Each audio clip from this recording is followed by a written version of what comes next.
People have long connected a healthy body with a healthy mind. It is an old idea that feels true. In our modern world, this idea has blossomed into a collection of popular beliefs about exercise and brain power. We hear that a hard run can unlock creativity, or that a quick gym session will instantly cure a bad mood. These notions are everywhere, from magazine covers to locker room chatter. They suggest that physical effort is a direct and powerful shortcut to a better brain. While the core idea holds a lot of truth, many of the specific claims we hear are more myth than fact. This essay will carefully unpack these common beliefs, holding them up to the light of scientific evidence.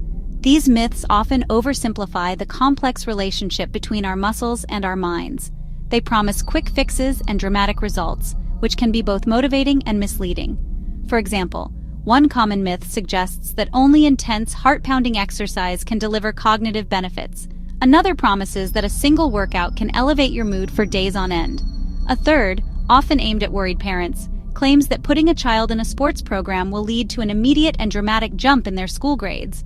These ideas are appealing because they offer simple solutions to complex problems like mental fogginess, persistent sadness, academic struggles.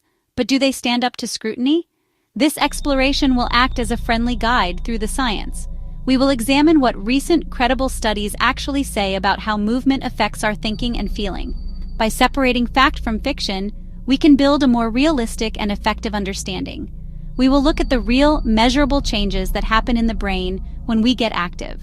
The goal is not to dismiss the power of exercise, but to understand it more deeply. By doing so, we can learn how to use movement smartly, not as a magic pill, but as a reliable tool for building a more resilient and sharper brain for the long haul. A pervasive and often intimidating myth is that to boost your brain, your workout must be punishing. Many people believe that you have to be drenched in sweat, gasping for air, pushing your physical limits to reap any cognitive rewards. The image of the marathon runner, or the high-intensity interval training enthusiast, often dominates our idea of what real exercise looks like. This belief can be discouraging, making many people feel they can't perform at that level. It creates a barrier to entry, preventing people from taking the first step toward a more active life. The scientific reality, however, is much more gentle and inclusive. A growing body of research shows a wide spectrum of physical activities can benefit the brain. You don't have to become an elite athlete.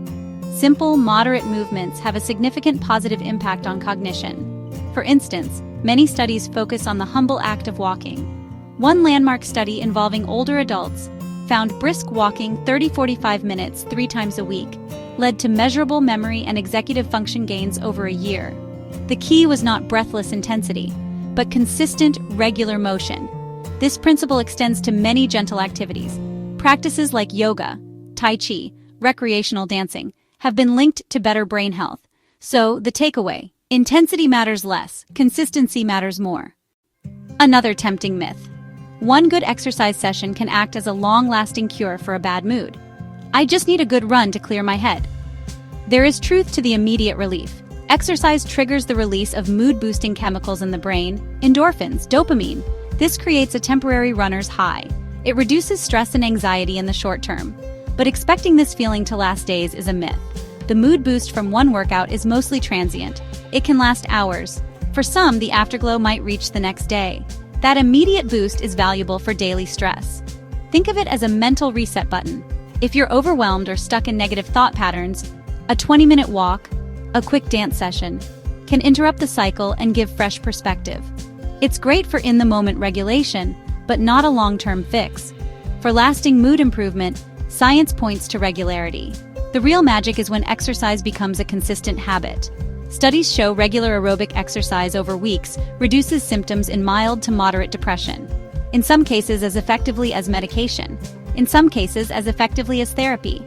The benefits come from cumulative sessions, not one heroic effort. Each workout reinforces positive changes in brain chemistry. Each workout reinforces positive changes in brain structure. Over time, this builds a more resilient emotional foundation. Exercise is mental maintenance, not a one-time fix. For parents and educators, the idea that physical activity can instantly boost a child's academic performance is incredibly appealing. This myth suggests that enrolling a child in a sports team or encouraging them to run around at recess will directly and quickly lead to higher test scores and better grades. The vision is simple: more movement equals a smarter kid. While exercise is undeniably beneficial for children, its effects on academic achievement are more nuanced than this myth suggests. It is a powerful enabler of learning, but it is not a magic wand that can replace dedicated study and effective teaching methods. What exercise does remarkably well for children is improve the conditions for learning. Short bursts of physical activity have been shown to enhance attention, focus, and on-task behavior in the classroom. When children are allowed to move, even for just a few minutes, they can return to their desks less fidgety and more prepared to listen and engage. A landmark study that incorporated activity breaks into the school day found significant improvements in students' behavior and their ability to stay focused on a task. This improved attention creates a better opportunity for learning to occur, but it does not automatically deposit new information into a child's brain. However, the direct link between exercise and higher test scores is not always as clear-cut. While some studies have found a positive correlation, others have not. The impact of exercise on grades is likely indirect. By improving a child's mood, reducing stress, and enhancing their ability to concentrate, physical activity creates a brain that is more receptive to instruction. When you move your body, you are doing more than just working your muscles. You are profoundly changing the environment inside your brain. Understanding these changes does not require a degree in neuroscience. The mechanisms are surprisingly straightforward and can be broken down into three simple, crucial processes. The first and most immediate effect is a surge in blood flow. When you start walking, running, cycling, your heart pumps faster to deliver more oxygen-rich blood to your muscles. Simultaneously, it sends extra blood to your brain. The brain is greedy for oxygen and glucose, its primary fuel. Enhanced blood flow is like a premium delivery service for neurons. More oxygen and nutrients let cells function more efficiently. They communicate better, the basis of thinking, learning, and memory. That's why you feel sharper after a 20-minute walk. Your brain is better fueled and ready for action. Improved circulation also helps wash away metabolic byproducts. That keeps the cellular environment clean and healthy. This is crucial for long-term brain health and fending off decline.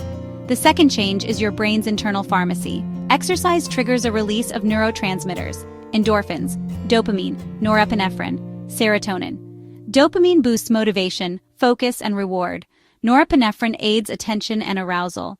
Serotonin regulates mood, appetite, and sleep. This chemical shift explains feeling calmer, more optimistic, and motivated after exercise. Finally, regular exercise can help your brain grow. To truly understand what works, we must look beyond anecdotes and turn to rigorous scientific studies. The gold standard in medical research is the randomized controlled trial. In these studies, researchers randomly assign participants into 2 or more groups. For example, one group might be instructed to follow a specific exercise plan for several months, while the control group is told to continue their normal routine. By comparing the outcomes between the groups, scientists can draw strong conclusions about cause and effect. Here's the difference between a randomized trial and an observational study. Many RCTs have provided powerful evidence that regular exercise causes improvements in memory, attention, mood. These trials consistently show that the most significant benefits for cognitive functions like memory, planning, emerge when people stick with an exercise program for several weeks or months. This reinforces the idea that the brain-boosting effects are cumulative.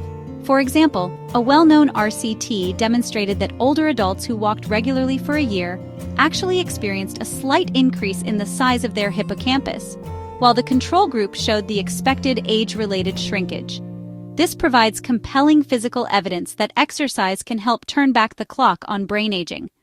Another valuable type of research is the large observational study.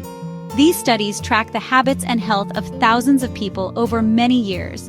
While they cannot prove causation with the same certainty as an RCT, they can reveal powerful associations. Numerous observational studies have found that individuals who maintain a physically active lifestyle over their lifetime have a significantly lower risk of developing cognitive decline and dementia later in life. While it is clear that movement is good for the brain, a common question is whether one type of exercise is superior to all others. The good news is that there is no single perfect exercise. Different forms of physical activity offer unique and complementary benefits. The best approach is a varied routine with a mix of styles. This maximizes benefits and prevents boredom.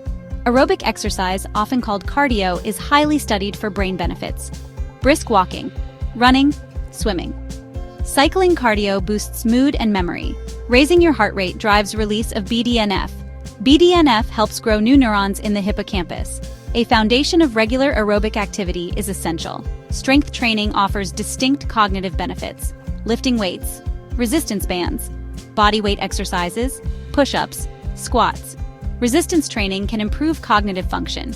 It helps executive functions, planning or organization. Attention. It challenges coordination and muscular control, strengthening circuits for focus. And decision-making. Also include flexibility, balance, and mindfulness practices. Yoga, Tai Chi. These practices reduce stress and anxiety. Yoga uses physical postures. Breathing exercises. Meditation. Yoga can lower cortisol and improve mood. Mix these practices into your week to relieve mental and physical tension.